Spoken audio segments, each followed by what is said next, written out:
Bonjour Anne Schulmeister Bonjour Max. Selniker. Alors, Merci. vous avez eu le prix Max Kuckerman cette année. Ça vous fait plaisir? Ah bah, énormément, ça m'a surtout étonnée parce que je travaille vraiment dans l'ombre. Je suis quelqu'un qui écrit, mais qui ne se produit pas comme ça en public. Donc, il n'y avait pas franchement de raison qu'on me l'attribue comme ça. Je ne pensais pas qu'on me connaissait, sauf dans le milieu des linguistes. Donc, ça a été un honneur Claude Agege a quand immense. même dit qu'il ne comprenait pas que vous ne l'ayez pas eu avant. Oui, mais c'est sa petite part de provocation, parce que Claude Agege, il trouve toujours que les choses arrivent trop tard. Mais bon, c'est vrai que lui m'a beaucoup soutenu dans tout ce que j'ai fait, et je dois dire, André Martinet, qui était le premier professeur auprès de qui je travaillais, m'a impulsé pour le yiddish, étant donné que lui-même, ce que j'ai pas dit le jour du prix, et vraiment c'était une omission, je peux la réparer, c'est que c'est lui qui a créé avec Uriel Weinreich la première chaire de yiddish à New York, à Columbia. C'est quand même un non-juif parce que Uriel était son petit élève à l'époque. Il était très brillant, mais il n'avait pas le pouvoir de créer quoi que ce soit. Et c'est grâce à Jacobson, mais surtout Martinet, Mais André pourquoi il Martinet. a fait ça, André Eh bien, Martinet? parce que André Martinet était un grand ami de Jacobson, s'est installé 10 ans aux États-Unis, à Columbia, et a eu Uriel comme élève. Il avait vraiment une relation formidable avec lui, et Martinet lui-même était toujours un peu minoritaire dans tout ce qu'il faisait. C'était un Savoyard minoritaire parce que laïque. Il s'est intéressé à des minorités persécutées comme les Cagots. Il a fait un travail sur les Cagots qui étaient comme des parias dans le sud-ouest. Il s'est intéressé à toutes sortes bon, par exemple le basque, c'est quelque chose qui n'était pas très répandu à l'époque, et le yiddish l'a interpellé. Il a eu vraiment envie cet élève qui était si brillant, qui l'a beaucoup aidé, il a eu envie à son tour de faire quelque chose pour une langue minoritaire, et il a connu Max Weinreich aussi d'ailleurs. Et pourtant, bon, on a dit de lui parfois il avait des côtés antisémites, mais moi je l'ai jamais. J'ai travaillé longtemps à côté de lui, et franchement, ce sont des éléments que je ne peux pas admettre. Et je suis contente de pouvoir le redire parce que voilà. Alors, vous êtes linguiste, vous Oui. êtes anthropologue aussi. Comment vous êtes arrivé à vous occuper du yiddish? Comment c'est arrivé dans C'est votre un vie? peu étrange parce qu'en fait, moi, je suis d'une famille mixte. Mon père était un juif d'une petite bourgade bon, qui est connue parmi les juifs, qui est Menzijet Podlarski, et qui parlait le yiddish beaucoup mieux que le polonais. Le polonais, il l'a appris bien plus tard, en allant faire des études à Varsovie. Mais il était d'une famille chassidique, extrêmement ultra-orthodoxe, donc il n'était pas du tout voué aux études, pauvrissime en plus, enfin vraiment comme on en trouve chez Bashevis-Singer, des histoires comme ça de familles assez incroyables. Et il s'est émancipé de cette famille pour toutes sortes de raisons. Ça a été très dur pour lui. Il a été un peu rejeté par la famille. Je ne veux pas donner tous les détails, mais ça a été très dur simplement de faire des études de biologie, de biochimie à Varsovie. Ensuite, il est parti avant la guerre à faire des études en Italie, à Pise, etc.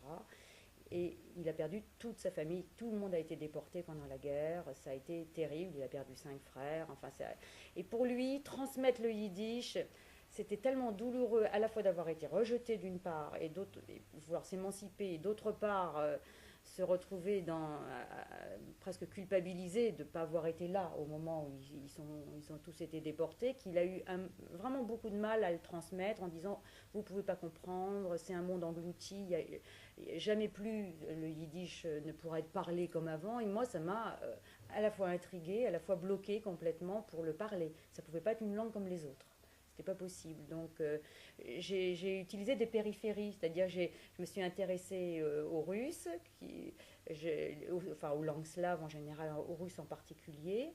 Je me suis intéressée à l'hébreu. L'hébreu moderne, je l'ai appris. Là, il y avait le contexte.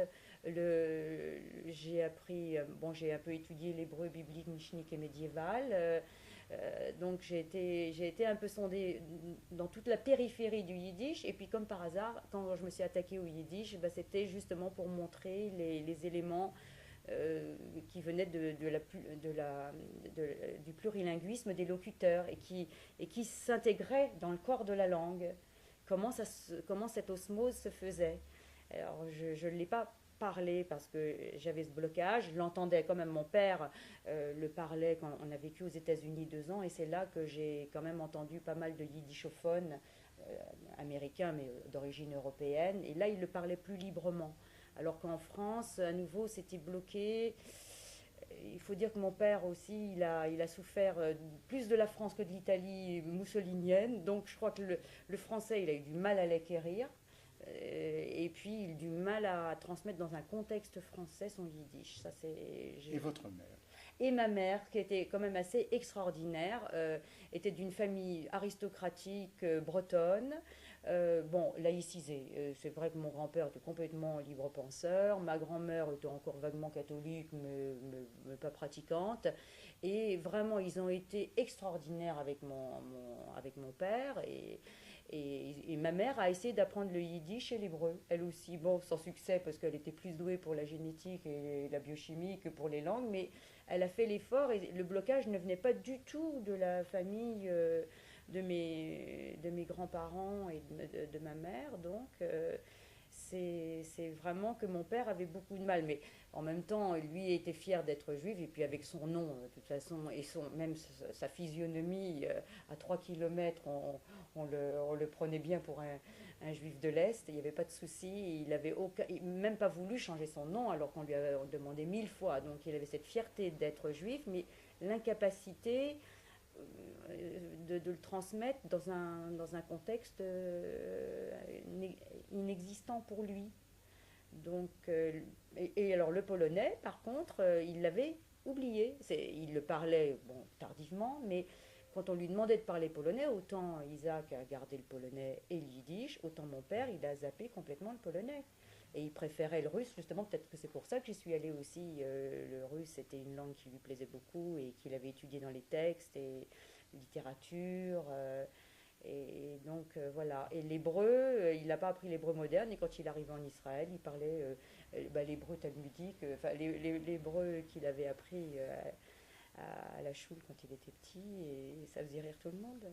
Comment vous avez rencontré Isaac Salmika, qui est votre mari? Oui, c'est vrai qu'on a une grosse différence d'âge, et ça paraît étrange que bon, que j'ai épousé quelqu'un de si âgé, mais c'était quand même une rencontre assez extraordinaire. C'est par la peinture. Parce qu'il se trouve qu'il a fait une exposition à la Cité des Arts où il habitait à l'époque. Et il y avait des Norvégiens, des Suédois, et très philosémites d'ailleurs, ils sont devenus de grands amis. Et Isaac qui exposait, et vraiment, sa peinture m'a complètement, comment dire, impressionnée. Il exposait avec un autre peintre extraordinaire aussi, et qui s'est beaucoup inspiré d'Isaac, bien que non juif. Enfin, ils ont été comme des frères. Et voilà, donc j'ai eu un peu le coup de foudre par les œuvres aussi, c'est assez étrange.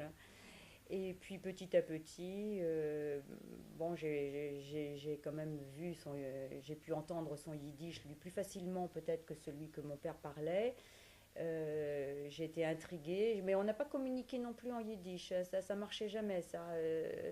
C'était pas naturel. Il faut des contextes. Ben, moi, je suis la première à penser que ben, une langue, c'est pas quelque chose de forcé.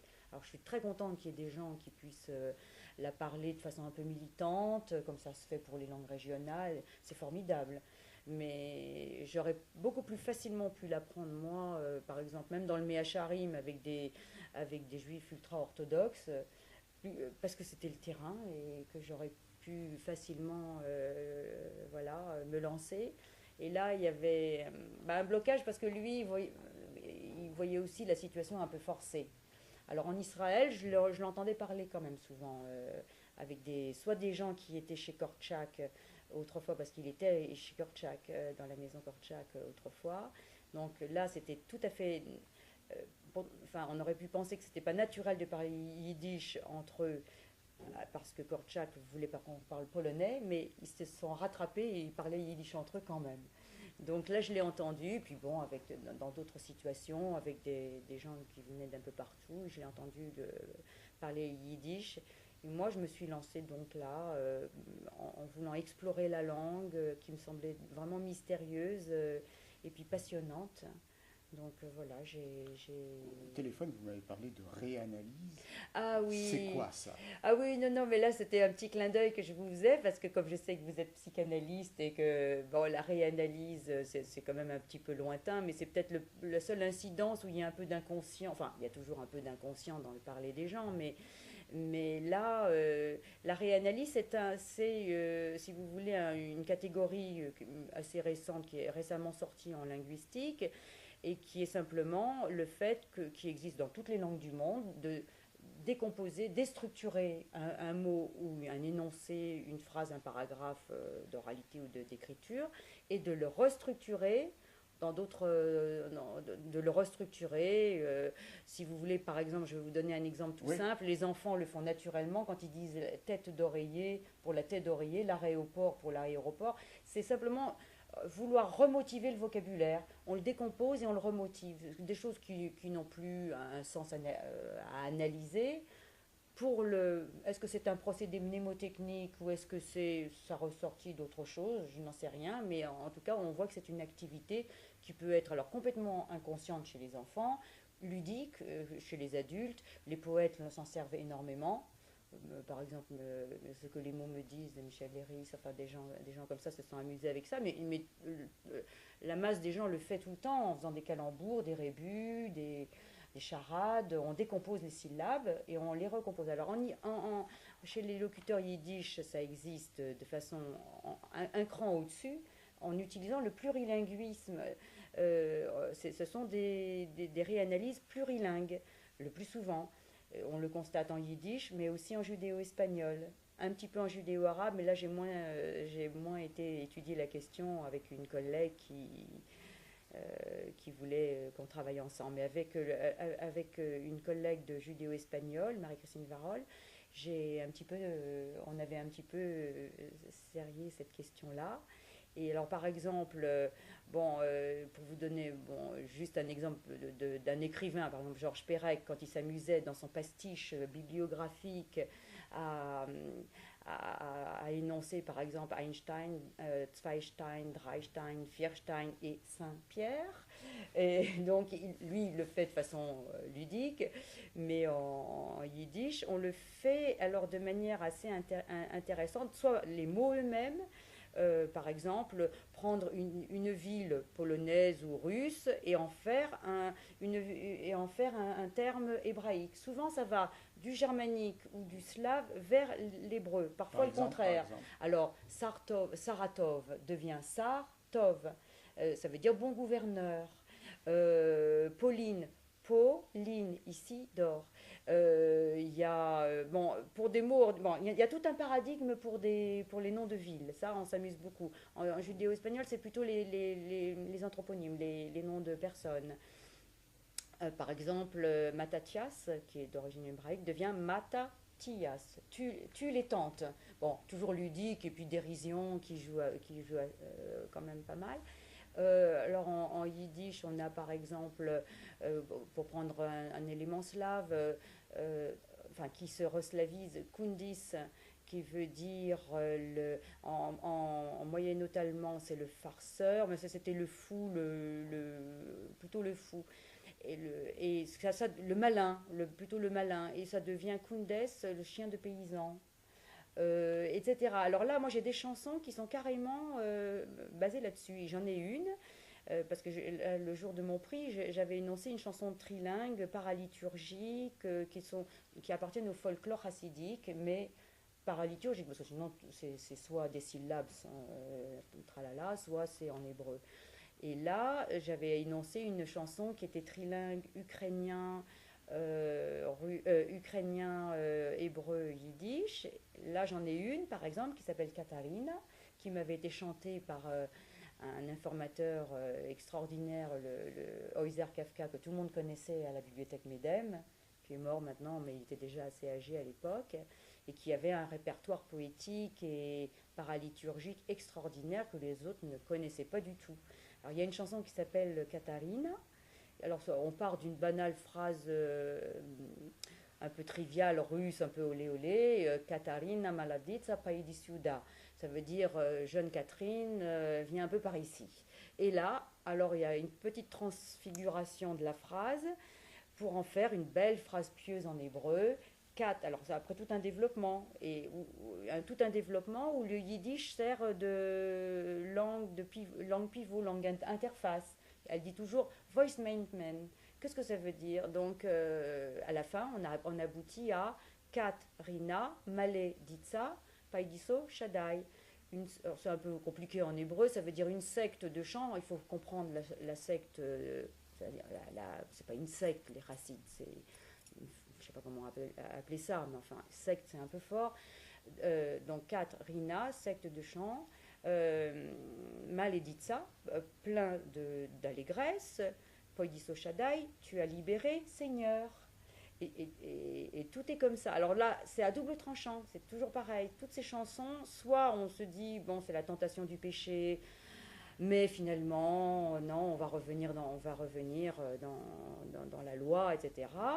Soit c'est un peu, moi je pense que c'est plutôt la deuxième interprétation, on a pris un peu sa distance, on fait un peu de dérision et on se dit, bon, il faut toujours que tout patrimoine extérieur soit judaïsé, quoi, revienne, ça peut être compris que doublement. Voilà. Merci beaucoup, Anne. Mais il y a